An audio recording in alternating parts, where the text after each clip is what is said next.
Сэдвийн сэргэлэн би тантай уулзсандаа их баяртай байна. Баярлалаа. Энэ дэлгсэн тэрлэг шиг Монгол орныхоо хил хязгаарыг хамгаалж явсан энэ жижигхэн нуглаатай өрчлөөтэй энэ зураасыг хамгаалж явсан, насаараа хамгаалж явсан та энэ тухай надад нэг сайн ойлгуулаач. Би хилдээ хайртай. Монголдоо хайртай. Тэгсэн мөртлөө би тэр болгоо нэрийг мэдгүй. Үннийг хэлэхэд мэдгүй. Тэгэхээр Монгол улсын хил бол энэ 8252.6 км хилийн хэсэг байдгийг. Энэ Монгол улсын хилийн шугамын нийт уртыг манай улсынхаа нийт хүн амын тоонд харьцуулж үзэх юм бол дэлхийд 18, 19-д орохоор ийм том газар нутагта урт хилтэй орн шүү дээ манай Монгол улс ч өөрөө. Тэгээ энэ Монгол улсын хил гэдэг бол өөрөө халташгүй дархан байх хэрэгтэй. Үндсэн хуульд бичээстэй буй. Монгол улсын хилийг хуулиар баталгаажуулна гэдэг. Тэгэхээр улсын хил халдшгүй дархан байх тухай ойлголт гараад ирж байгаа энэ дундаас. Улсын хил халдшгүй дархан байна гэдэг чинь өөр юу вэ гэхээр Монголын ард түмний язгуур ашиг нургал. Тэгээ энийг хангах нөхцөлийг бүрдүүлдэг юм хилийн албалдаа өөрөө. Энэ бол төрийн үүрэг. Төрийн үүрэг энэ эрхэм нэндэн хүндтэй тэгтээ гүйцэтгэхэд бас хялбар ус энэ үүргийг төр өөрөө хил хамгаалах алба гэдэг, хил хамгаалах байгууллага гэдэг энэ бүтцээр зохион байгуулдаг. Тэгэхээр энэнийг зохион байгуулж байгаа хүний хувьд танд хилийн тухай бол би ярил маш их юм ярьж болно л доо. За өмнөд талаараа бүгднэм хятад тусдаа 4709.6 км хилийн хэсэгтэй хилдэг 9.6 км. Хойдлаараа Оросын холбооны устдаа 3543 км хилийн хэсгээр хилдэг. Ийм л орн штэ. Өөрөөр хэлбэл дэлхийн хоёр том их гүрний дунд оршдог Монгол орн. Тийм. Өргөн удам газар нутагтай. Өргөн удам газар нутгийн зах хязгаар болсон энэ хилийн халдшгүй дархан байдлыг хангах энэ албыг хил хамгаалах алба хариуцдаг. Тэгэд өнөөдөр Монгол улсын хил тайван байна. Хоёр хөрштөөгөө хилийн асуудлаар ямар нэгэн маргаан байхгүй. Сөөм газрын маргаан байхгүй. Тэгэхээр сөөм газрын маргаан байхгүй гэдгийг би дараа танд хэлж өгсөн ч болно. Тий. Ийм хэн газар. Маргаан байхгүй. Ер нь Монгол улс оршин тогтохын үндсэн үндэс бол энэ хилийн халдшгүй дархан байдал байдаг. Үндэсний аюулгүй байдлын үзэл баримтлал заахтаа Монгол улсын оршин тогтохын аюулгүй байдлын үндэс бол хилийн халдшгүй дархан байдал заасан. Тэгэхээр энэ үргийг л биелүүлж яваа төрийн албан авч шүү дээ. Байлдагчаасаа эхлээд зүтгэлээ. Донторгуулаа төгсөөл энэ албанд орсон шүү дээ би. 10 дугаар ингээ төгсдөг жил. Арай төгсөөг байсан. За. Тэгсэн нэг өдөр ангийн багш манд дуудаад гадаа коридорт чамтай хүн уулзна гэж. Аль гараад оч гэдэг. Хичээл дээр сууж явахт штэ. Костюм бижэхтэй ах зогсож байна. За. Тэгээд чамаа сэргэлэн гэдгүү гэд. Тийм ээ гэсэн чинь. За уулз юм энэ дөө. Ахын аймгийн аюулгүй байдлын хэлцээс явж байна. Аюулгүй байдлын хамгаалах хэлтс гэж үсэн. За. Тий. Тэгэхээр н одоо бас гайхаад яасан гэдгсэн чинь чамайг судалсан юм аа. Сургуульд оруулах гэж. Тэр. Манайх сургуульд авах гэсэн. Тэр. Тэгээд нэг хэдэн хүүхд судалсан тэрэн донд судлагдсан хүүхд чи байгаа юм. Яг тэгдэг байсан тийм ээ. Тэгээ яг тэр үед team систем Тийм байсан тийм. Тэр бол би зөв систем гэж боддог. Тийм.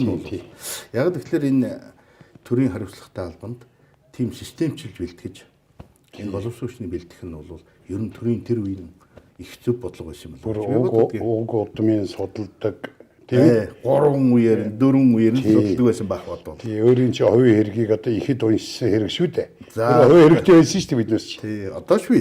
Одоо миний хувийн хэрэг нь боловсруучны хэлцээр байж байгаа. Сурагчийн хувийн.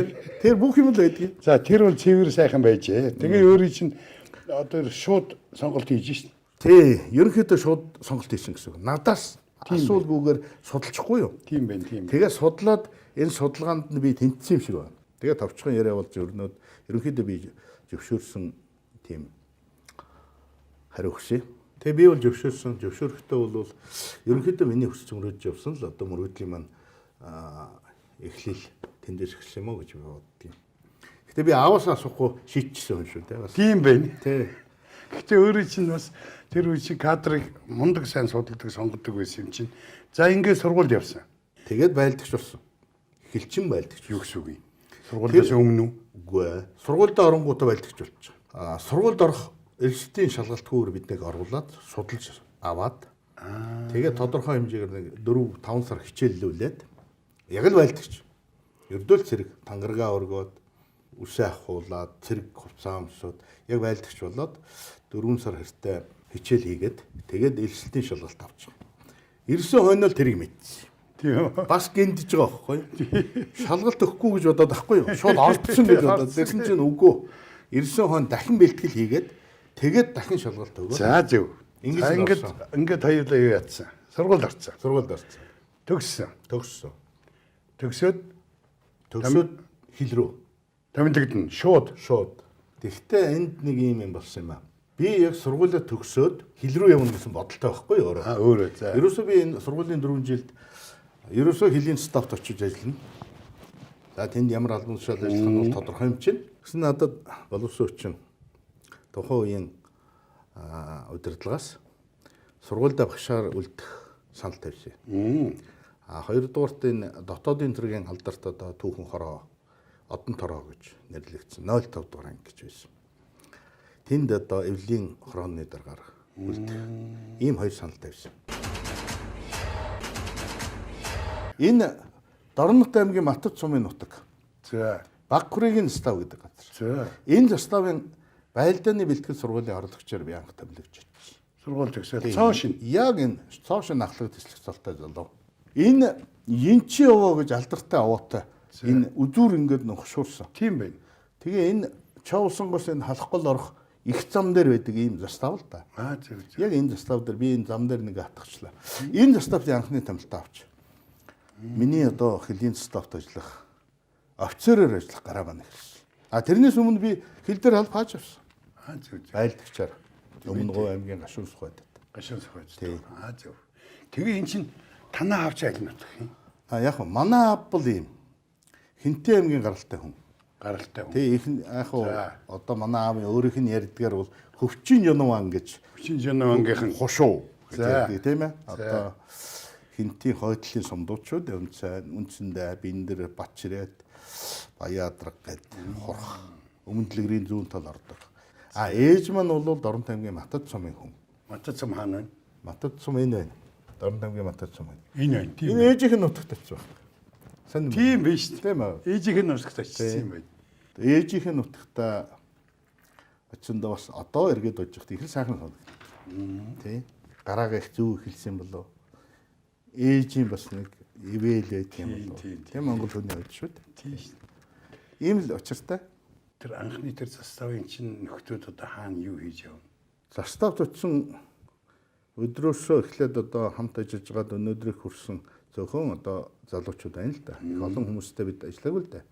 Гэхдээ цэргүүд бол олон байна. Тэгж таа. Генерал нэмчин. Заставд ажиллаж байсан цэргүүд. Одоо аль хаажсэн цэргүүд. Гэхдээ энэ хил дээр байгаа бүх цэргүүд таны одоо бол тийм л да. Би зүгээр нөгөө Багкүрийн заставын тухай л ярихгүй юу.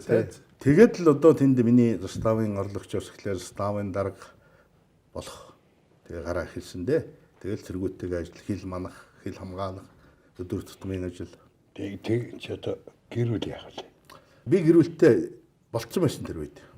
За. Гэхдээ манай гэр бүл маань тэр үед сургуулаа төгсөж арай хэмжээгүй байсан. Яг тэгэхээр надаас нэг жилийн дараа сургууль төгсөхөр тийм юутай. Тэднийх одоо 6 жилээр төгсдөг. Манай сургууль 5 жилээр төгсдөг. Намайг энэ сургууль төгсөөд энд хойрлогч очиход миний том охин гарцсан байсан. Оюутан намайг төгсөж жил гарсан юм л да. Тэгээд ээж нь сургуулаа төгсөж амжаагүй нэг жил сургуультай суугаад төгсөөд тэгээд зөв. Тэгээд заставт аюулаа. Заставт аюулаа одоо хэдэн жил болох вэ? Айл болсон хоёр. Тий айл болсон. Заставын гэр бүл. Заставын гэр бүл. Одоо бид тэр чинь энэ заставт айл гэр болсон хоёр. Тэгвэл яг л заставын нөгөө дарга офицеруудад оногддог нэг фишин галдаг фишинтэй нэг өрөөд л бид тэр анх одоо гэр бүл болсон хоёр байхгүй юу? Та хоёр ч одоо энэ Доронтой бол ер Доронтын гэр бүл юм биш үү? Үгүй. Бид хоёр ийм юм. Та чин Доронтын. За миний унсан газар угаасан ус бол Доронтын. Тий. Доронт аймгийн чулуу ороодсон буюу би хил дээр төрсөн юм шүү. Хүй. Ада хаана тэр хил тэр Одоо энэ байна. Би танд бүр яхаар хийлээ. Энд очив. Үгүй энэ бол сургууль төгсөөд очив. Тий. Би танд төрсөн газар сая Бас нэг хэлээд. хараа. Тий. За энэ байж гин. Бас яг хажууд. Энэ Оо за за одоо ингээ хатгчлаар танд их санаа харагдав. Би Монгол улсын хил дээр төрсөн байхгүй. Манай аав энэ 90 цэвэн сангийн аж ахуй гэж байхад энэ 90 цэвэн сангийн аж ахуй орлоготроо ажиллаж байсан хүн л дээ. Тэгээд тэр үед би төрөхгүй юу? Тэгэхээр 90 цав гэдэг чинь өөрөө яг Монгол улсын хилийн торгон шугам дээр байдаг хилийн тосгон сөөрөн байхгүй. Тэгэхээр би хил дээр төрснөөрөө бас их байна. бас тийм байна. Сонин бол. Тийм байна. Тэгэхээр хувьсээ нэг ингээд намайг хил рүү л хөтлөөд байсан байдгийг. Тийм байна. Охин чинь хаан төрсөн. Охин бол Улаанбаатар биш Хинтээ аймагт төрсөн. Хинтээ аймагт төрсөн. Манай хадмууд дээр төрсөн. Хадмууд дээр төрсөн. Та бол одоо бүх энэ хилийн энэ одоо нугчаа, тахир, махир одоо бүгдийг мэднэ. Энэ ингээ жоохон дотгошоо ороод дэше гарсан байна тий. Одоо энэ болгон дээр хилчил хийн. Энэ тахир мөрий янз бүрийн шугам байна шүү дээ. Улсын хилийг тогтоох гэдэг ийм том шинжилх ухаан байна. За. Тэгэхээр Монгол улс өөрөө 1958 онд хой төрчтэйгөө 1962 онд өмнө төрчтэйгөө хилээ тогтоосон. Хилийн гэрээ байгуулсан орн шүү дээ. 4 жилийн зөрөөтэй хийсэн байна. За тэгээд 56 онд хилээ тогтоосон Оростой. Тэгээд 58 онд хилийн гэрээнд гар авсах турсаад байна. Зөв зөв. 1962 онд бүгд найрамд хятад тусдаа хилийн гэрээ байгуулад хилээ тогтоогод хилийн гэрээ байгуулсан. Ийм түүхтэй. Үүнээс түүнээс хойш хөдөлгөөнгүй. Энэ хил олон улсын хил. Ялангуяа өмнөд төрчтэйг байгуулсан 1962 оны байгуулсан хилийн гэрээг нэгдсэн үндэсний байгууллагт бүртгүүлсэн. Тэгээ зүгээр хой төрчтэйг байгуулсан хилийн гэрээ бол одоогор бүртгэгдээгүй явдаг юм байна лээ. Гэхдээ энэ хилийн гэрээ гэдэг бол энэ хилийн шугамын таны сая асуудаг тэр өнцөг тохой булган бүрийг тогтоож өгсөн ийм албан баримт байдаг. Энийг протоколжуулдаг. Нэг үржлэн. Би танд үзүүлж болно. Би харин тэр чи харин тэр чи үзэх гэдэг таныг үзүүлье. За та За энэ та нэг хуц гаргаж ирээл. За энэ хуц хаана гэх юм? За энэ Монгол улсын хилийг тогтоосон хилийн одоо багнуудыг хооронд нь холбосон геодезийн аргаар яаж холбосон тухай үндсэн баримт нь энэ байж. Энэ дээр ямар ч маргаангүй юм биш. Одоо энэ цэгийг холбохын тулд нэг тагигаад буцаа тагисан биш. Яг та 2 цаг гэж хэллээ. Ер нь Монгол улсын хилийг ингэж тогтоосон байдгийг. Дэлхийн улс орнууд хил тогтоодог олон аргатай л да. Жишээлбэл та Африкийн газрын зургийг хараад нүдэнд харагдж байна уу? Ердөө ийм тэгш хэмтэй явж байгаа. Тэр бол газрын улсын хилийг тогтоохдоо Африкийн улс орнууд геодезийн биш аргаар буюу уртраг өргөргийн аргаар тогтоосон байдгийг. Тэгээд тэгэхээр ч ойлгомжтой болчихсон. Уртрагын дагуу ингээд хилээ. Өргөргийн дагуу ингээд маргахгүй тул. Гэтэл манайх бол хоёр хөшөлтөөгөө геодезийн аргаар тогтоосон байдаг. Геодезийн арга гэдэг нь юу вэ гэхлээр тод харагдах хоёр цэгийг хооронд нь шулуун шугамаар холбох аргаар тогтоосон байдаг. Тэгээд шулуун шугамаар холбоогүй ш. Энэ шулуун шугамаар холбогдсон байгаа. Яагаад гэвэл хилийн тэмдэг гэж би танд нэг юм яриад байна. Энэ газар дээр хилийн тэмдгүүд босгочдөг. Багнууд бол өөр хэрэг. Багна гэж яриад байгаа чи хилийн тэмдэг байхгүй юу? Тийм байна. Тий. Яг уу энэ хилийн албаны мэрэгжлийн хэллэг нь бол хилийн тэмдэг гэж нэрлэдэг. За яг бидний дунд ердөө ярианы түвшинд хилийн багна гэж ярьдаг шүү дээ. Энэ чи хилийн тэмдэг байхгүй юу? Монгол улсын хилийн шугамыг тэмдэглэсэн тэмдэг. Энэ тэмдгүүдийг хооронд нь шулуун шугамаар холбосон энэ аргаар хийсэн. Тэрийг үндсэн баталгаажуулсан баримтч гинэ. За би танд энэ Монгол улсын Монгол хотын хилийг 2 дахь удаага хамтран шалгасан тухайн Монгол улсын засгийн газар бүгд найрамд хятад улсын засгийн газар хоорондын протоколыг үзүүлье. За тийм байна. За энд нэг л юм харал да та. Хилийн 175 дугаар тэмдэг нь дангаар босгосон дунд даврын багна. Энэ тэмдэг нь уулын хажуугийн 2389.9 тоот дээр байрлана. Газар зүүн солилцол нь хойд өргөргийн 45 градус 15 минут 50 4 секунд 2 дайл. Зүүн уртрагийн 90 градус 53 минут 03 секунд гэх мэтлээ ингээд тэмдэглэсэн. За хилийн шугам нь 175 дугаар тэмдгээс эхлэн шулуун шугамар зүүн өмнө зүг чиглэн араат улааны булгийг дайран явж хилийн 176 дахь тэмдэг хүрнэ. Энэ хэсгийн хилийн шугамын урт нь 1854 км. Одоо энэ тэгээ маргалдах арга байхгүй. Ямар ч маргалдах. Хоёулаа гарын үсэг зурсан. Бүгд энэ Монгол хот хил дээр хийгээд засгийн газар төлөөлөд гарын үсэг зурсан. Та- Протокол нь энэ байж байна. Та энэ хуралд орж ирсэн үү? Би Монгол улс Бүгд найрамд хятад улсын хилийн шугамыг 2 дахь удаага хамтран шалгасан ажлын хэсэгт орж ажиллаж байсан. Одоо би танд нэг юм харуулъя да энэ. Энэ Бүгд найрамд Монгол улс Бүгд найрамд хятад улсын хоорондын хилийн гэрээ 1962 он гэж. Тийм байна. 62 он. 62 онд хилийн гэрээнийг энэ хараа Самбууган гарын үсэг байж байгаа. Одоо нэр байж байгаа. Тийм байна. Бүгд найрамд Монгол улсын ардын их хурлын тэргүүлэгчдийн дарга Жэсэн боо. Жэсамбуу. Энэ хилийн гэрээг баталсгаа гэж бичсэн байна. Тэгээ энэ хилийн гэрээ Монгол хятад хилээр 2 хөвөлдөгдөд гарын үсэг зурсан. Энэ хилийн гэрээний дагуу хилийг тогтоогоод энэ протоколыг байгуулсан байхгүй юу? Зөв. Тийм. Тэгээд тэр нэг хэдэн жилийн өмнө нэг хилийнхээ нэг хэсэг газрыг өгччихээ гинүү. Нэг их мэддэг хүн. За. Зөв. Одоо тэгвэл Тэр бол машины тэмтэй зүйл байсан байна тийм үү? юм мэдтгэл хүн ярьсан байлгүй тийм. За, тэрийг тэгээд би яг хуу энэ мэрэгжлийн хүний хувьд яг нарийн юм л хэлж байлаа шүү дээ. Энэ бол ийм учиртай байдгийн. Өөрөөр хэлбэл Монгол улс Бүгд найрамд хятад ард улс хоёрын хооронд. Тийм. Монгол улс Оросын холбооны улс хоёрын хооронд тийм байна. хилийн сөөм газрын маргаан байдгүй. Та бүхэн сая энд Оросынхыг үзсэн. Оростой хэлж байгаа. За энэ Монгол улс Бүгд найрамд хятад улсын хилийн дурсын газрын зураг гэдэг энэ байж байна. За нэг хуудсыг дурын нэг За би хуудсыг. дурын хуудас танд эргүүлээ харуулъя. За энэ хилийн шугам энэ улаанаар зурцсан байж байгаа. Тийм байна. Ингээд өвдөө бүр маш нарийн. Хоёрдугаар энэний чинь протокол нь энд байж. Сая та Энэ байж. За энэ Монгол Оросынхыг харъя л да. За, тэгье. Энэ айхтар нарийн протокол байж байгаа. Хилийн энэ тэмдэг нь хилийн жинхэнэ шугам дээр босгосон төмөр бетон нэг баг нь түүний дор суулгасан төмөр саваа хэлбэртэй 70 төвс бүрдэжээ гэд. юу гэсэн үг юм? Доош нь ингэж саваа суулгаж байгаа юм уу газар руу? Тухайн үед хилийн тэмдгийг суулгасан процедура юугаар хийснийг л хэлж байна. Тэгээд Тийм дээр нь өөрөөр хэлбэл улсын хилийн тэмдгийг босгохдоо Оросын хил Монголын хил дээр ямар байх вэ?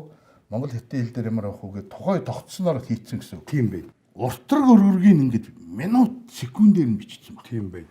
Тэр хинч хөдөлгөж чадахгүй. Секунд бүр дойлтойгоо. Дойлтойгоо. Энэ цэг бол дэлхийн бөмбөрцөг дээр ганцхан л байгаа. Чимээ тухайн хэлсэн алганд багтдаг үндсэн хууль энэ байна. Алганд багтдаг. Багтдаг үнэхээр. Гэтэл энэ дотор бас миний эх орон тэр чигээрээ багтаж байна. Бүр минут секунд дойлоороо бичигдэж багтаж байна. Зүг. Та маш гоё хэллээ. Тий. Тий, үнэхээр гоё хэллээ. Одоо ингээд халиурчгаа өвсийг баг энүүгээр ингээд зураа за энэ интл гэж хоёр байх нь шүү дээ. Оо яг. Тийм Тэгж байна. Тэгж байна. Тийм байна тий. Маш нарийн. Өөрөөр хэлбэл би танд хэлье л да. Хилийн тэмдэг гэснээр Монгол хятадын хил дээр боржин чулуун хилийн тэмдэг байдаг. Тий. Энэ хилийн тэмдгийн яг тал нь Монгол улсын нутаг. Яг тал нь Бүгд найрамд хятад улсын тал.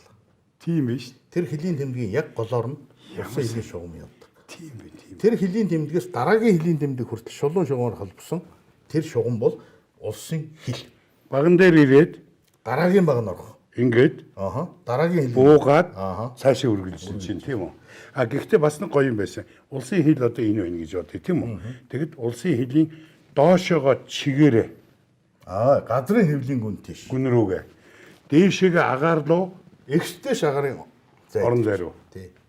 Ингээд тогтоосон шулуун шугамыг хилийн шугам гинэ гэж. Тий. Тэгээ энэ дээр би танд нэг юм хэлье. Хоёр хилийн тэмдгийн хооронд нь шулуун шугамар ингээд холбож байна. Энэ бол улсын хилийн шугам гэдгийг бол одоо үндсэндээ ойлгоцаа. Тэгэхээр эн чинь газар орон дээр юм чинь их сонирн байдаг. Усаар хилдэг.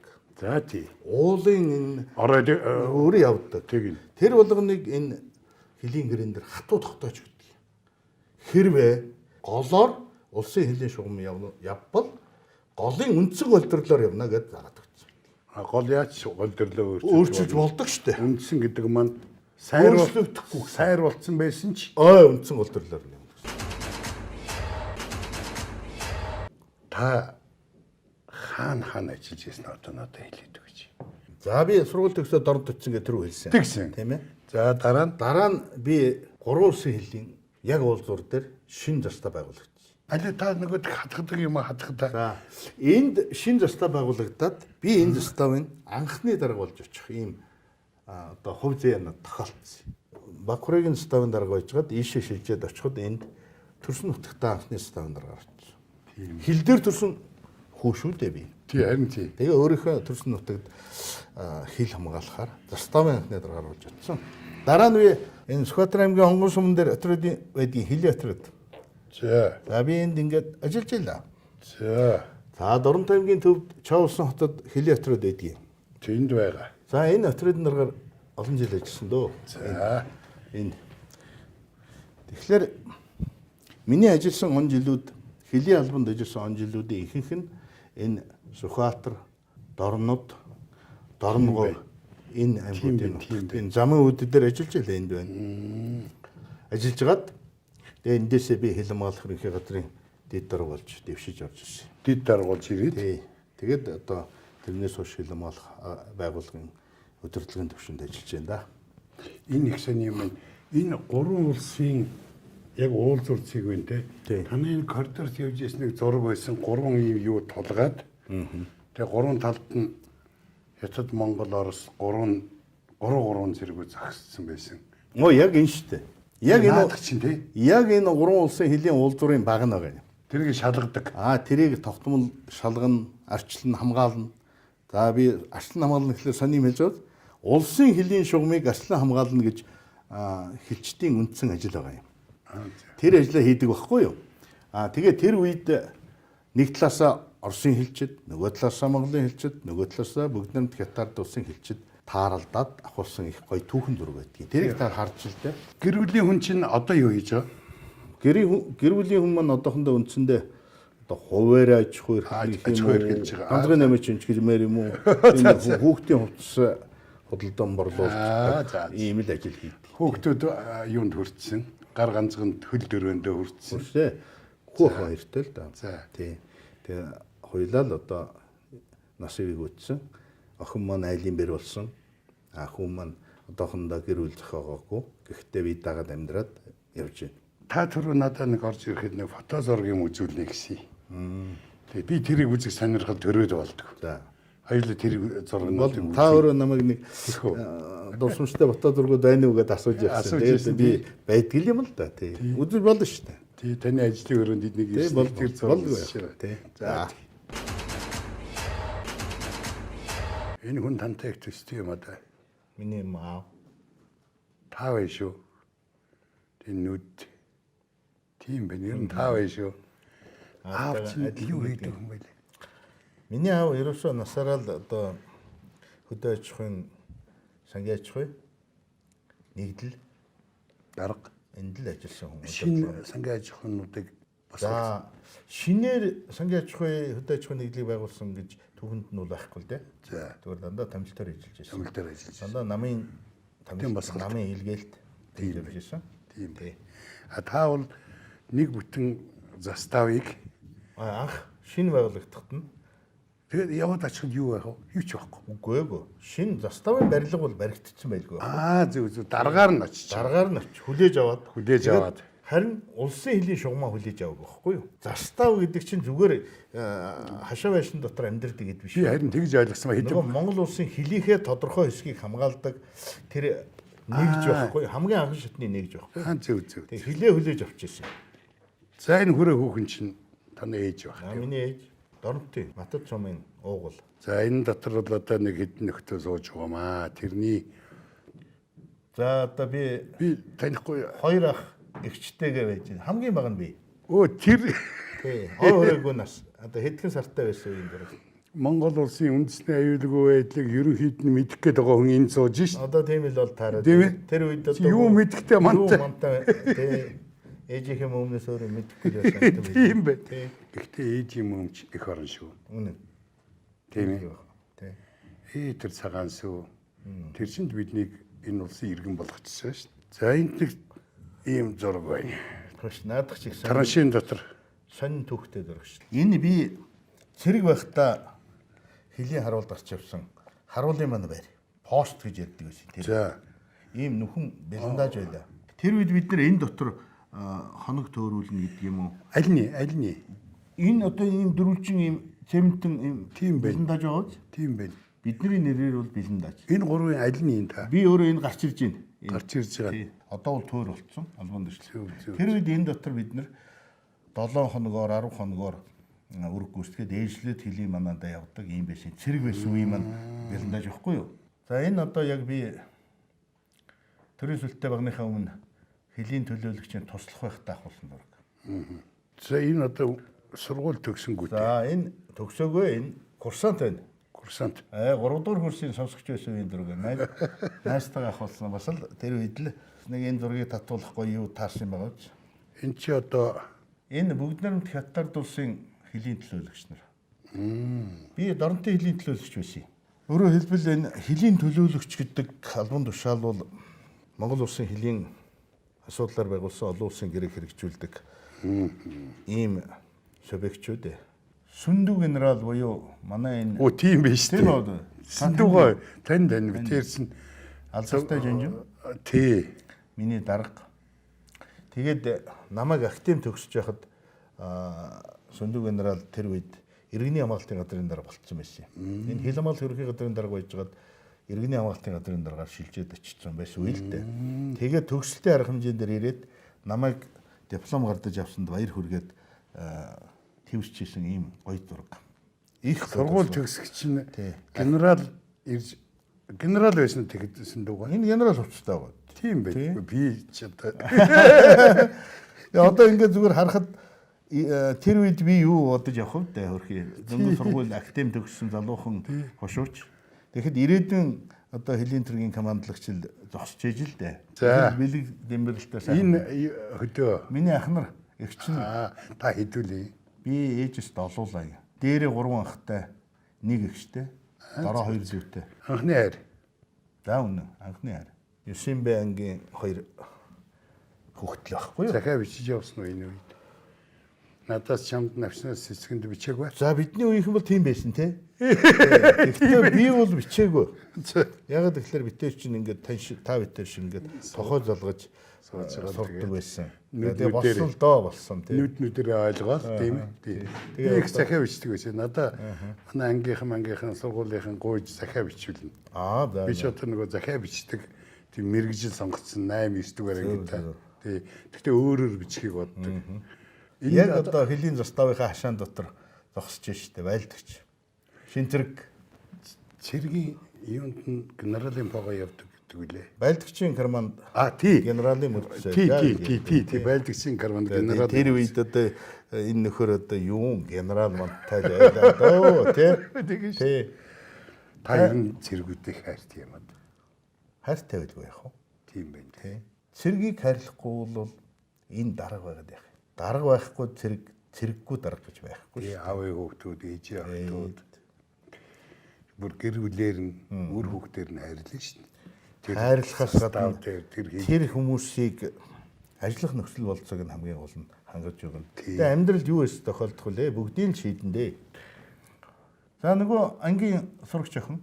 Генерал ээж зогсож байна. Тийм бай. Тийм. Би тэр ангидаа сүйд очиж бас дурсгалын зураг авахулсан. За энэ туган нөмөр гэж. За энэ бол үнэхээр би бас их хайрладаг. Гоё зураг. Ховор зураг. Хэдэн настай байсан гэсэн үү? Би 23 настай энэ цэргийн дээд сургуулиа төгсөөд тугандаа мөргөж байгаа. Ясалж байгаа. Шинжин тугандаа мөргөөд одоо сургуулийнхаа байлдааны туганд. Тий. Мөргөж байгаа ийм ажил авчгаа зураг л да. Энэ бол гайхамшигтай гоё мөч байлаа. Тий. За энэ бол танай хаан. За энэ аав ээж тэгээд ах нар дүү нар маань байна. Би ахмад цолтой байсан юм. За. Тий. Залуухан офицер явлаа. Тэгтээ Ахмад хүнийг одоо ер нь захтан зогсоож байгаад аав ээж хоёр бол ер нь голдсон байна дөө. Аав ээж голлгүй яг хоо. Тэр нь ах нар бол дээш шүү дээ. Тийм ээ. Тийм, тэр бол өөрөө бага шүү дээ. би дээрээ 3 бахтай. Тий. Тэгэхээр ч одоо энэ муу Ахмад бол тэр Ахмад бол хадлаа. Заграул. Миний хоёр ах хоёлаа энэ зэрэг албаасан. Тэгээд нэг нь болохоор 1979 оны зэрэг байхгүй юу? Тэгээд 79 оны цэргийг шанаа хүртэж явлаа. Ахаасаа. За мөн жинтэй шанаа байдаг юм да. Энэ ямар эгэл бөгөөд тодорхой зураг вэ? Энэ одоо яг гэдэг ч юм уу бэ? яг тэрний хоёр талд Бүгд найрамд хятад улсын хөлийн төлөөлөгч нар Ийшээ хятад, ийшээ Монгол. Наадад Монгол улсын дорндын хөлийн төлөөлөгч хурандаа сэргэлэн зогсож байна. Аа гоё. Их гоё бахархмаар. Энэ олон улсын энэ батлан хамгаалах тэгээд ер нь үндэсний аюулгүй байдлын тухай нэг жоохон ярилцъя. Та энэ гэрээ хэлэлцээрийг эндээ хийдгүү энэ хоёр улстайгаа. Монгол улсын хил хамгаалах байгууллага хуулиар хүлээсэн чиг үүрэгтэй. Энэ чиг үүрэг дотор маш чухал нэг үүрэг байдаг. Тэр юу вэ гэхлээр хөлийн асуудлаар байгуулсан олон улсын гэрээг хэрэгжүүлэх үүрэг хил хамгаалах байгууллага хуулиар хүлээдэг. Тэр юу гэхлээр түрүү би танд нэг үзүүлсэн хөлийн гэрээ протокол тэгээ иргэд харилцаанд орчих журмын тухай гэрээ хэлэлцээрүүд гээд маш олон улсын гэрээ хэлэлцээрүүд байна. Монгол улсын засгийн газар дэлхийн улс орнуудтай байгуулсан. Тэгнь. Энэ дотроо Монгол орн ч өөрөө их онцлогтой орн шүү дээ. Хоёр хөрштэйгөө хуурай газараар хилдэг. Ийм орн. Тэгэхээр хоёр хөрштэйгөө байгуулсан энэ хөлийн гэрээгээ мөнхөд хөдөлгөөнгүй үл хөдлөх, ариун нандин дархан авч явахын тулд энэ хөлийн асуудлыг зохицуулах, бүх асуудлыг зохицуулж явах хөлийн дэглэмийн гэрээ гэдгийг байгуулсан байдаг. Дэглэмийн гэрээ. Дэглэмийн гэрээ гэдэг. Хөлийн гэрээ бол өөр. Хил тогтоосон гэрээ. Хил тогтоосны дараа энэ хөлийг тогтвортой байлгахын тулд хөлийн дэглэмийн гэрээ гэж байгуулдаг. Тэр дэглэмийн гэрээ нь Монгол улсын засгийн газар, бүгд найрамд хятад улсын засгийн газар хооронд байгуулсан. Монгол улс, Оросын албаны улсын засгийн газар хооронд байгуулсан хөлийн дэглэмийн гэрээ. Хил хамгаалах байгууллагын үндсэн үүрэг бол энэ олон улсын гэрээг хэрэгжүүлэх үүрэгтэй. Тэгээ энэ гэрээг хэрэгжүүлж байгаа хүмүүс нь хэн? Би түрүү хэллээ, хөлийн төлөөлөгч нар гэсэн. Би яг энэ хөлийн төлөөлөгчийн бүх шатанд нь ажилласан байдгийг. Тэгээд бас тань дараа илүү дэлгэрэнгүй ярьж иж магадгүй. Тийм бай. Тэгээ эн чинь үндэсний аюулгүй байдалтай шууд холбогдсон. Тийм юм мэддэг хүн ярилгүй яах. Тантай одоо нэг зүйлийн тухай ярихгүй өнгөрч болохгүй. Тэр асуудал бол Монголын үндэсний тусгаар тогтнол бас дээр нь Монголын үндэсний аюулгүй байдал. Үнэ. Үндэсний аюулгүй байдал гэвэл би бас танд хэдэн үг хэлмээр санагдаж байна. За тэр үгийг зохих газар нь очиж сонсноо. Мэгнүга. Монгол улсын хөлийн аль ч онцөг болон бүрд очиж үүрэг гүйцэтгэх чадах хөхий хөлийн төргийн командлагчийн бэлтгэл хүч гэж байдгийг. За. Тийм, ер нь үндсэндээ бэлтгэл хүчний маань одоо хэсгэлдээ. Хуулиар хүлээсэн чиг үүргээ биелүүлэхэд энэ залуучууд хамгийн өндөр бэлтгэгдсэн чадах хөхий залуучууд байна. Тэгээ манай хөлийн төргийн штаб үндсэндээ сургалт бэлтгэл бүх юмыг хариуцдаг. Хөлийн төргийн командлагчийн бэлтгэл хүч гэсэн. Командлагчийн бэлтгэл хүч хэрэг чинь тусгай батальон, тусгай хэсэг байна тийм үү? Ер нь үндсэндээ баг та зөв хэллээ. Тусгай гэсэн үг. Хөлийн бонд төр хэдэн сая жуулчид одоо иргэд улсын хилээр орж гарч байгаа. Тий. Шалган нэвтрүүлж байгаа. Тий. Энэ үед хүнийг барьцааллаа гэж бодъё. Тээврийн хэрэгсэл барьцааллаа гэж бодъё. Энэ онцгой нөхцөл үүссэн үед энэ чадварлаг залуучууд эхний хэлжинд ажиллах хэрэгтэй байхгүй. Гэхдээ эндээс биш. Тэндээ бол яг энэ адилхан энэ залуучууд байж байгаа. Энэ урд нь байгаагүй шүү дээ. За байгаагүй. Миний мэдхийн л Энэ ерөөсөө Монгол улсын хөлийн нөхцөл байдалтай уялдуулаад хил хамгаалтыг шинжлэх томоохон бодлого олон жил явж байна. 10-аад оноос хойш хийгдэж байгаа ажил. Монгол улсын хөлийн тухай хуулийн шинжилсэн найруулга 17 онд батлагдсан.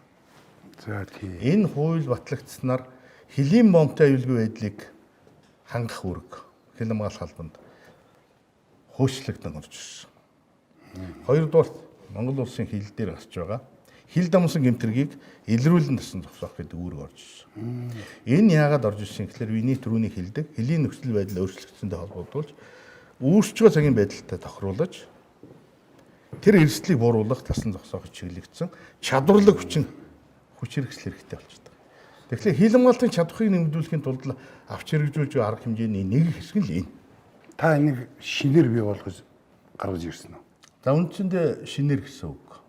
Гэхдээ яг уу урд нь бол байнгын бие бүрэлдэхүүнээс томилгоогоор явуулдаг байсан бид нэр. Одоо бол байнгын. Одоо бол байнгын Бэлэн байдалд. бэлэн байдалд байнгын бэлтгэл сургалтад хийж идэг. Команд өглөө. Команд өглөө явж идэг. Тасралтгүй эднэр чи хилийн аль ч хэсэгт үүрэг гүйцэтгэв. Говь цэлийн үүрэг бүсэд үүрэг гүйцэтгэж болно. Ойтайгийн бүсэд байж болно. Уулын бүсэд байж болно. Тэгээд энэ ийшээ хоёулаа яваад энэ хувцснууд ингээд янз бүрийн байгаан өнгөн тухайн орчныг шингэж штэ тийм үү? Та хардаа.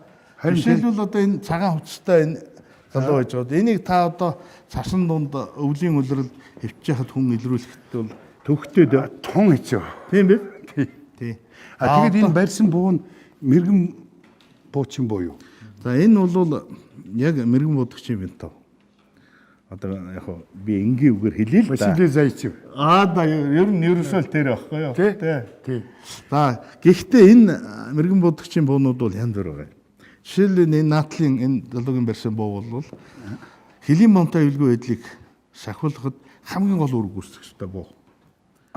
Тийм. Өөрөөр хэлбэл энэ сургалтын буудлага бол банк хийж ийн эднээс дадлага сургууль хийж байна. Яг одоо хэрэгцээ тохиолдсон үед хүний амнаас аврах, хүнийг барьцаалсан үед барьцаалагчийг чөлөөлөхийн тулд буудлага хийх ёстой л буулдаа үндсэндээ. Тэр нь бэлтгэгдсэн залуучууд.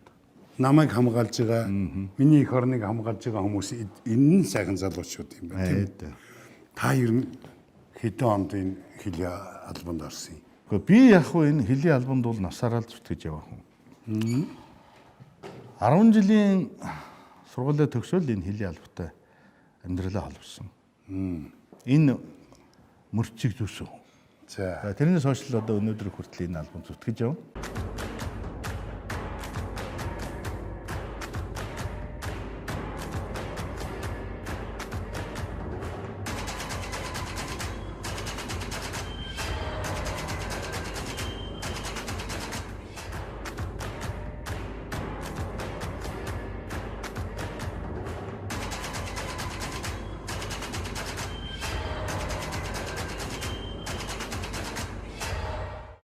Тэр зургийг та ажигласан бол Монголын хэлчдийн нэг өдөр гэсэн зураг байна. Тэр зураг. Монголын нэг өдөр гэдэг шиг тийм. Яг тэрийг одоо зохиомжинд харуулад зурсан аюу гой сайхан зураг байгаа.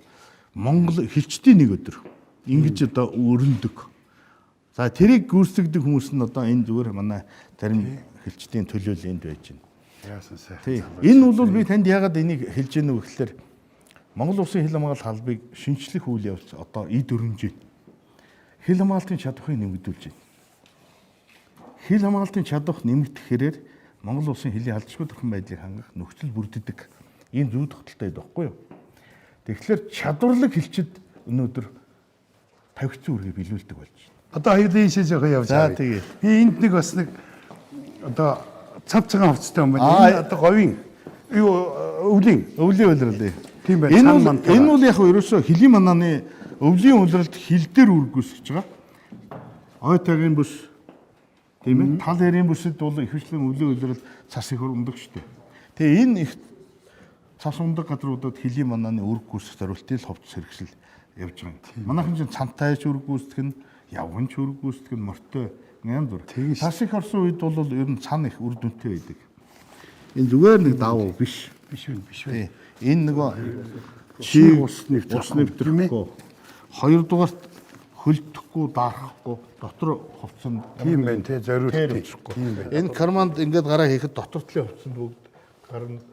Давхар орно. Давхар халаасандаа гараа хийж болно. Хоёрдугаар энэ чинь өнгөлн талдалт. Тийм. Хилж өрчөгч юу ч харахгүй. Хилж өрчөгчийг бүгдийг харна гэдэг энэ зарчим байгаа. Жишээлбэл одоо энэ залуучууд байж байна. Энэ залуучууд, энэ одоо бүсгүүчүүд байж байна. Энэ Монгол улсын хилээр таавал хилээр зөндөөл нэвтэрч орчиж байсан баг. Яг тэгэхэд таны паспортыг хүлээж аваад Та энэ замдаа сайн явна уу? Баяртай гэдээ үддэг хүмүүс чи эднэр. Тэгээ эднэрийн яг тэр албан үүргээ гүйцэтгэхдээ өмсдөг хувцас нь энэ ага. Баримт бичгийн шалгагч нарын хувцас гэж ярьдаг. Энэ бол тэр үргээ гүйцэтгэхдээ л өмснө. За манай Хөлийн цэргийн чуулга гэж нэг том уран бүтээл төвөрлөдөг. Хилчиддээ хил дээр зогсож байгаа гурван одоо Хөлийн манаанд явж байгаа гурван цэрэгтэй ч очиод дуулж өгдөг ийм бас сонин урлагийн байгууллага байна. Тий. Хоёр хүн зогсож исэн ч очиод дуулаад өгнө. Дуулах л шүү. Тий. Нэг хүн зогсож исэн дуулаад л хэвээр. Яг л энэ үүргийг биелүүлдэг. Тий, бидний Тэрнээс бол хил дээр ямар хүн урлагийн том байгууллагууд очтгүй байхгүй юу? Тий. Тэрэнд үйлчилдэг манай Хөлийн цэргийн дуу үеийн чуулгын тоглолтын хувцас байхгүй юу? Тэгээ энэ бүх хувцснууд одоо эргээд ингээд харахад бүгд өөрийн гэсэн онцлогтой. Түрүү та анзаарсан байна. Их гэрхэн хүн байна л. Монгол улс өөрөө асар өргөн уудам нутаг маань бүсүүдэд хуваагдаж байгаа. Тий. Тал хэрийн бүс байна, ой тайгийн бүс байна, говь цэлийн бүс байна, уулын бүс байна. Энэ бүсүүдийнхээ онцлог тохирсон өнгө тэнд үүрэг гүйцэтгэхэд өөрт нь эвтэйхэн байх. Өнгөлн далдалтаас гадна үүрэг гүйцэтгэх боломжтой байх. Энэ бүх нөхцөлийг хангасан хувцас хэрэгслэр энэ хилчид хангагддаг. Хэрэглэдэг тусгай хэрэгсэн ч яг бүсийнхээ онцлог гэсэн хэрэгсэлтэй. Уулын одоо уулын хэрэгсэлтэй хамт. Одоо жинхэнэ энэ албыг хил хамгаалах албаны энэ галтгойг авч явдаг хүн бол одоо манай штабын дарга генерал Вямсрын яг одоо танд бол нарийн юм ярьж өгнө. Нэг талаас Энэ космонавт хүн энэ ямар учиртай? энэ бол космонавт биш. Энэ юм учиртай юм. Хөлийн бомб гэж би түрүү ярьсан. Хөлийн бомбтой аюулгүй байдал гэдэг юм ярьсан тийм үү? Тэр тэсэрт дэлбэрэх бодгийг тийм биш. илрүүлэх, илэрсэн хон аюулгүй болох зориулттай. Тийм биш. Инженерийн сапиорч юм баггүй юу? Тэгвэл одоо Тэрнээс хамгаалсан. Хөлийн цэргийн тангараг өргөсөн нөхцөл яг ингээд явж Одоо байгаа. ингээл явж эрсдлийн өмнө одоо Эрсдлийн өмнө бэлэн. Тий. Их мундаг зузаан юм байна тий. Одоо тэгээд Аюултай юм байна. зузаанаас гадна энэ тусгай зөрүүлтийн материалаар хэрэгцээ учраас нөгөө аюулгүй байдлыг хангасан л гэсэн үг үү тий. За энэ талаар биднес би лавда олон кино үзсэн учраас сэтгэл их хөдөлж байна. Гоё юм байна.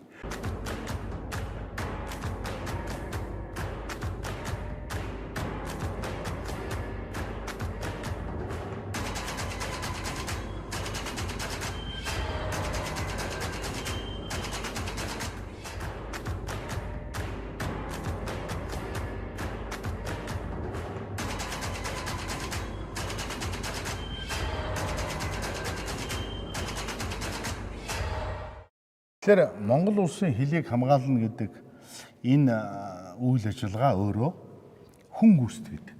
Тэгэхээр энэ хилчдийг албан үүргээ гүйцэтгэж шаардлагатай бүх юмар төр хангах үүрэгтэй. Тэр хангалтыг бид зохион байгуулдаг. Жишээлбэл одоо манай генерал Лавгсран энэ хил хамгаалах албаны ардлын хангалтын бүх юмыг бодлогын төвшөнд боловсруулж авч явдаг юм л албан тушаалтан л да. Хүн ер нь бол хэрэглээ юу гэдэг вэ? Өмсдөг, иддэг, тийм ээ. За унтдаг. За бусад одоо энэ биологийн хэрэгцээнүүд байж байна. Дээрэс нь алба гэдэг өөрийн энэ онцлогтон тохирсон хангалтыг хийх ёстой. Зүгээр нэг Монгол дэлтэйч байдаг юм уу? Одоо ингийн хувцастай албан үүрэг гүйцэтгэх юм бол тэр төрийн тусгай албан хаагч байж чаддаггүй. Танд би нэг малгай үзүүлье. За малгай гэхэд л одоо 8-аас 9 төрлийн малгай өмсдөг. Тэгж таа. Нэг тулгой дээр 8-аас 9 төрлийн малгай байна. Гэтэл нөгөө үүрэг гүйцэтгэдэг онцлог. Жишээлбэл зуны халуунд одоо ой тайгийн бүсэд үүрэг гүйцэтгэж байгаа Хөлийн манаа Тийм байна. нарнаас хамгаалах ийм бүрхэн малгай өмсчөөд одоо явж яхад ямар ч байсан ялаа шумуул одоо хамгаалахаас эхлээд дээрээс нь наран цохиулахгүй байх гэсэн мэтэр өнгөн та хардаа ийм. Энэ бол Хөлийн манаа нэмэгдэл хувцас гэж байна. Тэгвэл тэр нэг сарвчтай малгай одоо бидний өмсөж байгаа энэ малгай тэр бол өдөр тутмынх нь хувцас. Тийм байна. Тийм байгаа. Тэгэхээр гүйцэтгэж байгаа үүрэгтэй тохирсон албаны хувцас хэрэгслэр хангагдах хэрэгтэй гэдэг хатуу зарчим байна. Энэ гутал бол өвлийн үлрэлд өмсөх зорилттой ийм. Тэгээд морин дээр одоо дөрөөс гур нухаад ахгүй. Энэ Зүг тийм биш үү? тийм байгаа. Тийм эсхий гутлын Энэ манай дотоодын үйлдвэрлэлөө. Энэ маань дотоодын гутлын үйлдвэрийг Хангалтыг та болж игэл. за генерал одоо зохион байгуулна да. тий. Энэ чинь дотоодын үйлдвэрсэн чинь гутлаа авах зохион байгуулж байгаа. Тэгэхээр манай офицер ахсын хуучин эсхий гутлын өсч байсан. Эсхий гутал чи өөр их хүү. Хөөрхий тийм. Тэгээд бас нэг дөрөв мөрөн дээр таарахгүй. Тийм учраас цаашдаа ийм зориултын гутлалыг шивж гаргасан. Ер нь бол би түрүү та нэг шинчил гэж үг би танд ярьсан тийм. Тэгсэ. Ерөөсөө хил хамгаалтын шинчиллийн хүрээнд цогцоор нь шийдэж байгаа. Энэ худаг гэхтэл та зүгээр сонирхоод энэ зүгээр нэг одоо бидний гэрт байдаг хоол хийдэг тийм ээ хутга биш. Энэ амьд гарах зориулттай бүх төрлийн юм байна. Энэ хутганд л. Амьд гарах гэдэг маань за тэгээ мэдээж хутга өөрөө үндсэн үргүүл бай таарна. хөрөө шиг юм байна. За тэгээд одоо энэ хар ингээд чах болно. Хараа энэ ирлэн байж гин. Ингээд чах. Энэ ирзэн юм байна тий. Өө за. Ингээд болгочихлоор ирдэ юм шиг. Ингээд ингэслээ бид нар хүүхэд байхдаа нэг чахыгээд нэг юм хараад тоглодог байлаа. Чавхан нүдэнд шасаг очно. Яг айхтар яг тэр. За гэх мэтлэн. За одоо тэгээ энэний чинь дагалдах юм. Энэ дотор маш их юмнууд байж байна. Өө за. За жишээлбэл энэ дотор чүдэн байх хэвээр. Тийм ээ. За тэгээд энэ ард Амьд гарахын тулд. Тий. За энэ юмнууд байж. Энэ одоо юу Тийм вэ? байна. Гэх мэтлэн Тийм байна. ингээд бүх төрлийн юмнууд нь хангагдсан тусгай юм хэрэглэх ёстой. Энэ зүү ууц чүдэн зөрөөсөө шатдаггүй чүдэн одоо ус нь норддгүй чүдэн шатдаггүй яах вэ? Норддгүй чүдэн. Энэ сум үл нэвтрэх ялтс байгаа юм. За энэ зэрэглүүд нь бичээстэй байж байгаа. тийм байна. Ямар зэрэглэлтэй байх вэ гэхээр. За бид нар жишээлбэл энийг туршиж үтсэн байхгүй. 25 метрээс 9 мм-ийн PS-ээр буутахад ингэж сум зоогдол үлдсэн байна шүү дээ. гараагүй. Энэ албаны хантаасан дотор нь хийх зориулттай байхгүй энэ дотор ууттай хийж байна. Тий. Тэгээд энэ хүн харахад ердийн одоо албаны тусгай хэрэгсэл хийдэг юм шиг бол дотроо энэ ялцыг хийчихлээр бие хамгаалах хоёулсан болчих. Тийм байна. Тэгээ энийг бид нар чанарын шалгажиж заавал хангадаг. Жишээлбэл энэ дээр бичсэн байж байна. 762 мм-ээр бодоход 100 м-ээс бодоход ингэж онсон байна. Энд нэвтрээгүй байна. цохилтол өгсөн байна. За энэ маш олон төрлийн буунууд байж. Энэ сумнууд нь байж байна. Тийм байна уу? Тийм байна. Та одоо бас мэддэг ч юу байж болно, мэдэхгүй ч юу байж Гүй болно. би буу мэдэхгүй. Би үзгэл мэднэ. Тий. За тэгээ сумнууд нь энэ байж байна. Тийм ээ? Энэ хамгийн одоо баг калибрийн сумнаас эхлээд тэгээд энэ зориултууд нөр. Жишээлбэл одоо энэ сум байж байна. Энэ одоо Бүр юм биш. за энэ бууны сум, галидиотер гэдэг бууны сум. Тэр цааталт бас нэг буу байж байна. Хоёуланд нь таардаг. Энэ ядруу тарлам шиг юм байна да. та бууны ам битээ хөндрөөж гэлээ. За уучлаа. Тэгэхээр энэ Доош сумнууд харж ирсэн. энэ сумнууд өөр өөрсдийн зориулттай энэ буугаар буудахад. Сумаа ялгаж буудна гэсэн үг. Тийм байна. Машины мотор өвдөх зориулттай сум. Энэ үү? Дорон унгах зориулттай сум. За. Хүнийг үхэл түрхэхгүйгээр эсэргүүцлийн тасан зогсоох зориулттай эрзэнэн одоо Сум байна. дүрхэвчтэй сум. Гэх мэтлэн үрлэн сум гэж байна энэ. Үрлэн буудаж болно. Өөрөөр хэлбэл сум нь олон төрөл боловч буу нэг төрлийн буунууд. Гэхдээ энэ олон төрлийн буунууд бүгд өөр өөрсдийн сумнууд нь хоорондоо таарна. Нэг одоо эрхэм зарчим юу байгаа? Хүний аим гэдэг бол хамгийн үнэтэй. Хэдийгээр хуульж өрчиж байгаа. Боловч бид аль болохоор хүний амь насыг эрсдлээс хамгаалахын тулд тэр гэмт этгээдийг бид нар аль болохоор Эсэргүүцэх чадваргүй л болох. чадваргүй болох зориулттай. Хоёрдугаар өөрийгөө хамгаалах зориулттай. Өрөөлийг хамгаалах зориулттай. Та шөнийн цагт ингээд хил дээр мөрхийнх зурвас гэж та дуулсан байх. Өөрөөр хэлбэл хагалцсан юм гадар байдаг. Тэн дээр одоо явган хүн ингээд гүгээд өнгөрсөн мөрийг авахын тулд бидний заавал гэрэл хэрэгтэй болно. Тэгэхээр энэ гэрэл. Хоёрдугаарт би танд нэг юм хэлье. Та бол тэрийг нэг анзаардгүй байж магадгүй. Монгол улсын хилээр жилд сая гаруй ачааны галтрыг өнгөрдөг. Нэвтрдэг. Энэ ачааны галтрыг бүгдийг яг хилийн шугамн дээр манай хилчид шалгадаг. Үзлэг хийдэг. Тэр ачааны галтрыг хүн нуугдж өгөө юу? За живсэг галтрагсэл бусад хоригдсон юмнууд энэ тэнд нь ууж өгөө юу? Энийг чинь шалгадаг. Гэхдээ цаг хугацааны хувьд шөнийн үүрийн 4 цагт вагон хүрээд ирэхэд гараал шалгана. Тас харанхуй шин. Тэгэхээр энэ хэрэгтэй л гэсэн. За энэ бол тор шидэгч гэдэг буу. Тор шидэгч. Энэ торыг багцлаад шидэж чинь. Жишээлбэл одоо таныг гэмт этгээдийг зогсгосон чинь зүхтаалаа шүү дээ. Тэгвэл буудчихлаар тор дээрээс нь бүтээгээд авчихна л гэсэн үг л дээ. Биднес гладиатор кинон дээр л нөгөө тор шидгийг л хардаг болохоос энэ генералаа. За. Би нэг юм сайн ойлголоо. Би татвар төлдөг татвар төлөгч. төр намайг хамгаалах хэрэгтэй. Тэгэхээр бидний татвар төлөгчдийн мөнгө бол яг л ном ёсоор явж байгаа юм байна. Их баг нь хамаалга. Танд баярлалаа. Та яагаад гэхээр нөгөө орчин үеийн шаардлаганд нийцсэн Хязгааргүй хэрэгцээ. Хязгаарлагдмал нөөцөөр хангах энэ бодлогыг боддог хүн шүү дээ. Боддог хүн тийм ээ. Тий. Өөрөөр хэлбэл яг үнэн хэлэхэд бол манай төрийн тусгай байгууллагуудын төсөв бол яг хэрэгцээг хангаж чадж байгааг бол өнөөдөр бас чадхааргүй шүү дээ. Тийм ээ. Манай улсын эдийн засгийн нөхцөлтэй энийг та ойлгож байгаа. Гэрийнхээ байдлыг тий. Тэгэхээр байгаа нөөцөөрөө бид нар аль болохоор боломжтой дэвшил рүү явъя. Хөгжил рүү явъя. За тэгвэл одоо хилчдийн иддэг буюу хүнсний хангалтын юм харж байна бүгдээрээ. Тэр бүх гал зүхний тавилга хэрэгсэл одоо сүүлийн үеийн цахилгаан ноног төхөөрөмж өсгөлэл одоо ингээд иймэрхүү. Манай говьд үүрэг гүйцэтгэж байгаа хилчид жилийн дөрвөн улиралд тэмээний юм хайж гинэ гэдэг бас нэг тийм гомдол маягийн юм надад санал хүсэлт тавьдгийг. За. Тэгээ энийг би 17 оноос хойш бодож байгаа шийдчихэ. За би гэж ярих вэ? Одоогийн манай генерал зохион байгуулсан эдэл дээ.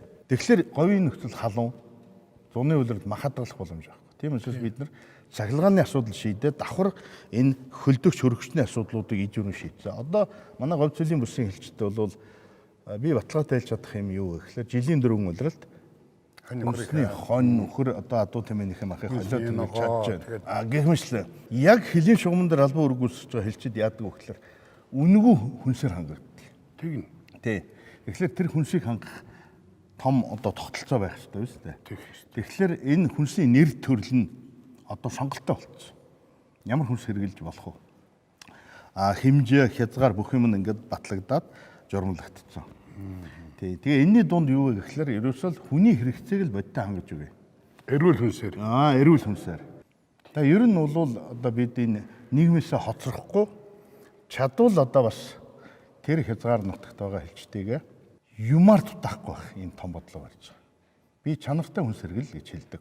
Ер нь гэхдээ одоо бол шат агчил байна. Тийм үү. Гэхдээ нэг л юм хэлье би. Төвөөсөө хил рүүгээ явах тусам бүх төрлийн хангалт нэмэгдэнэ. За. Хамгийн хүнд үүрэг гүйцэтгэх хөнгөнөөсөө хүнд рүүгээ шилжих тусам хангалт нэмэгдэнэ. Цалин, хөлс, хүнсний хангамж, хувцсны хангамж. Үндэсний аюулгүй байдал гэдэг тухай та Ер нь бол Монгол улсын үндэсний аюулгүй байдал гэж юу хэлээд байгаа юм бэ? Гэдгийг бас хүн тэр болон бас мэддэг.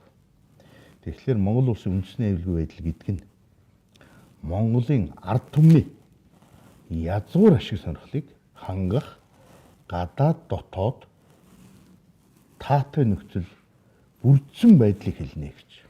гадаад дотоод таатай нөхцөл бүрдсэн байдлыг хэлнэ гэж тодорхойлсон байна. Ондын нэмээ бол. Гэхдээ үндэсний язгуур ашиг сонирхол гэсэн үг явж байгаа биз. Тэгэхээр үндэсний язгуур ашиг сонирхол гэдэг чинь өөрөө Монгол улсын тусгаар тогтнол, бүрэн эрхт байдал, газар нутгийн халдшгүй дархан байдал, Монгол улсын хөлийн халдшгүй дархан байдал. Гэх мэт энэ Монгол хүний зүрхэнд өн мөнхөд байж идэг энэ язгуур ашиг сонирхлыг л хилээд байгаа. Тэгээ үндэсний аюулгүй байдал чинь юунаас үрддэг юм бэ гэдэг асуудал ороод байна.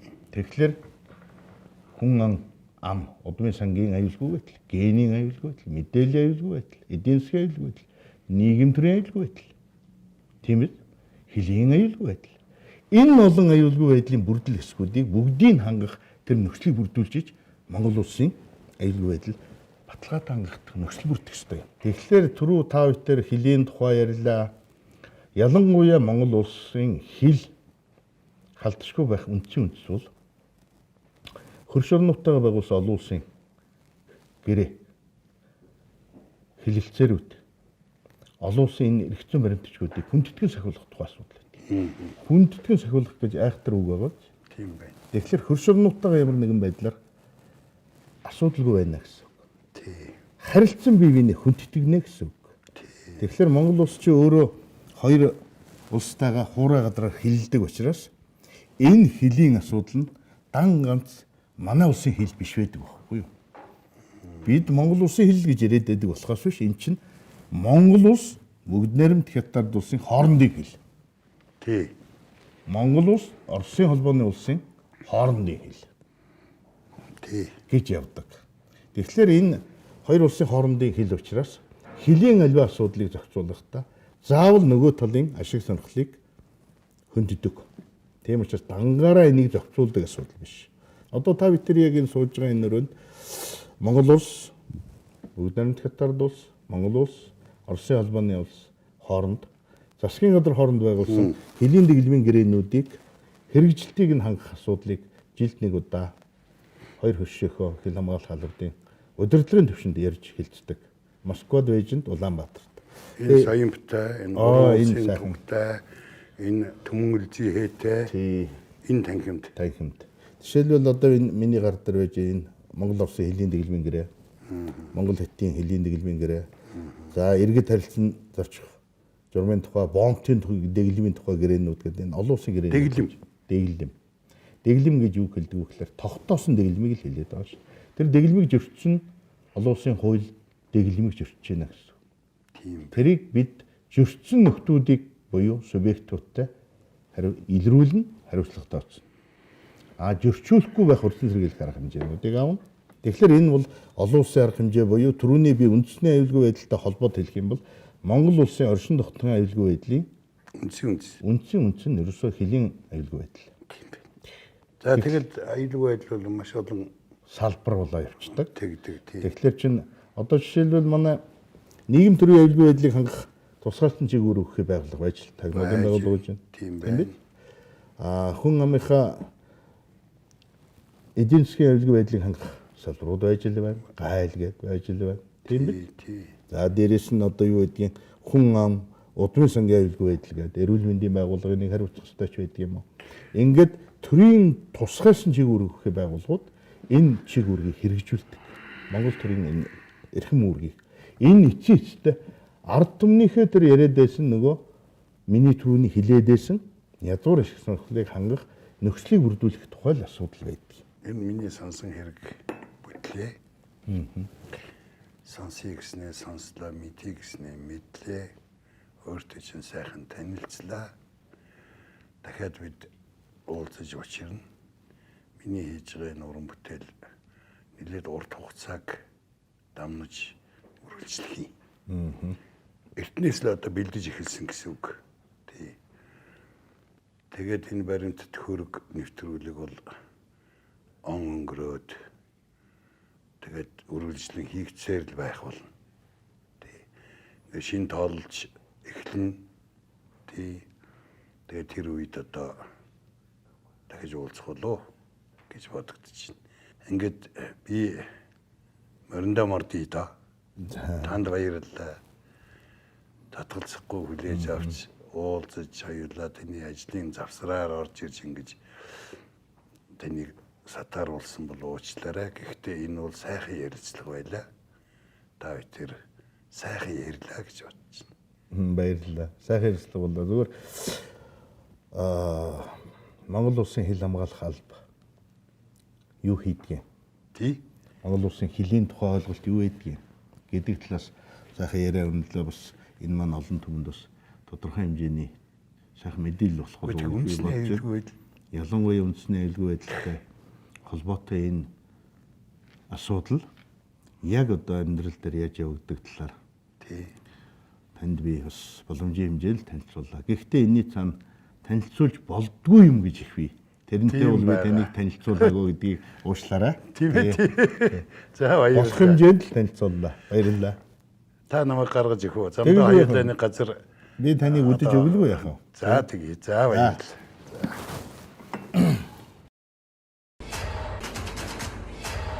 Генерал. Энэ ч одоо танай орон дэд шүтээ. Бана хэлийн тэргийн байлдаа нэтг. Хардаг. Энэ одон байлдааны гавийн улаан түг одон. Бидний одоо шүтээ цэргийн шүтээ алба. Монгол улсын хил халдшгүй хаанд үндсэн хуулийн дээр одоо байдаг үг шүү дээ. Тэр байж байна. За энэ түгний дэргэд би тантай одоо төр зур салхаас хийгээд дараа уулзъя. Танд баярлалаа. За баярлалаа танд. Таны уран бүтээлд өндөр амжилт хүсье. Таны ажил үйлсэд өндөр амжилт хүсье генералаа. Баярлалаа. За баярлалаа.